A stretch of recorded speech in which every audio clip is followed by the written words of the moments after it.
Hello అండి, welcome back to my channel mom's magic home bakery near DMart Anantapur. Already మీరు ఈ కేక్ని షార్ట్ వీడియోలో చూసింటారండి. దీని ప్రిపరేషన్ గురించి నేను ఇప్పుడు వివరిస్తానండి.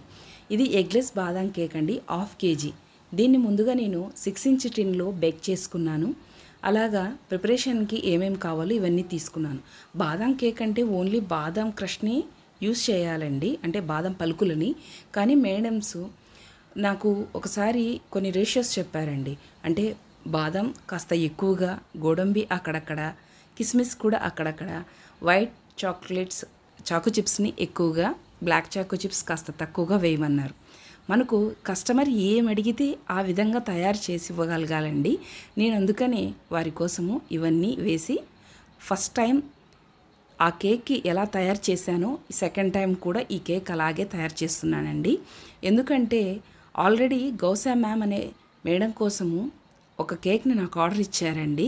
సేమ్ ఇదే ఫ్లేవరేనండి. అప్పుడు ఇదే రేషియోసే చెప్పారు, అదే విధంగానే తయారు చేయమన్నారు.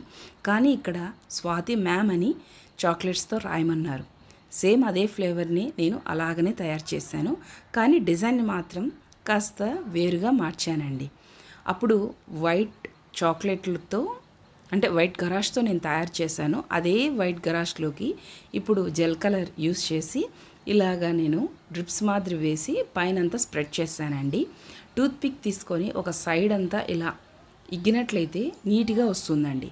ఇక్కడ మనము వైట్ గరాష్ని కాస్త, అంటే మనకు ఫ్రిడ్జ్లో పెడితే కాస్త టైట్ అయినట్లు ఉంటుందండి, గట్టిగా. అలా కాకుండా మనం రూమ్ టెంపరేచర్లోకి వచ్చిన తర్వాత కొద్దిగా హాట్ వాటర్ పైన కొద్దిగా సేపు పెట్టామంటే కొద్దిగా, అంటే రూమ్ టెంపరేచర్లోకి వస్తుందండి. అప్పుడు కాస్త లిక్విడ్ స్టేజ్లో ఉన్నప్పుడు ఇలా డ్రిప్స్ వేస్తే చాలా నీట్గా వస్తుందండి. మనం ఇలా టూత్పిక్తో అన్నప్పుడు కానీ నీట్గా వచ్చేస్తుంది. అలా కాకుండా ఫ్రిడ్జ్లో తీసి అప్పుడప్పుడు వేయాలనుకుంటే కినా ఇంత నీట్గా ఫినిషింగ్ రాదండి. ఇది హోమ్ బేకర్స్కి అయితే ఈ టిప్ చాలా బాగా ఉపయోగపడుతుంది.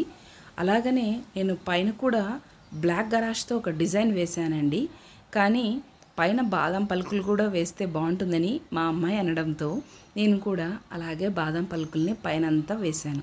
చుట్టూరా చిన్నగా ఫ్లవర్ నాజిల్ తీసుకొని చుట్టూరా డిజైన్ చేశానండి. పైన స్వాతి మ్యామ్ అని బ్లాక్ కాంపౌండ్తో తయారు చేశాను. అలాగే ఈ ఫ్లవర్ని కూడా వైట్ కాంపౌండ్లకి పింక్ జెల్ కలర్ యూస్ చేసి తర్వాత ఇలా మౌల్డ్లోకి వేసి తయారు చేశాను. దానిపైన ఎడిబుల్ గోల్డ్ డస్ట్తో నేను బ్రష్తో అలా అప్లై చేశానండి. కేక్ చాలా బాగుందండి. అలాగనే నాకు మంచి రివ్యూస్ ఇచ్చారు మేడం.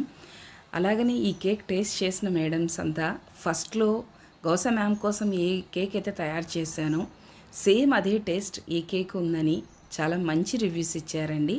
నాకు వాట్సాప్లో కూడా మెసేజ్ చేశారు. మన ఛానల్ని మొదటిసారి మీరు చూస్తున్నట్లయితే ఖచ్చితంగా సబ్స్క్రైబ్ చేయండి. అలాగని మరిన్ని వీడియోస్ మీరు మునుముందుకు ఈ వీడియోస్లో చూస్తారండి. నెక్స్ట్ వచ్చే వీడియో కూడా డాల్ కేక్ని నేను ఎలా తయారు చేసుకున్నాను కూడా మీరు చూస్తారు. మన ఛానల్ని లైక్ చేయండి, షేర్ చేయండి, కామెంట్ చేయండి.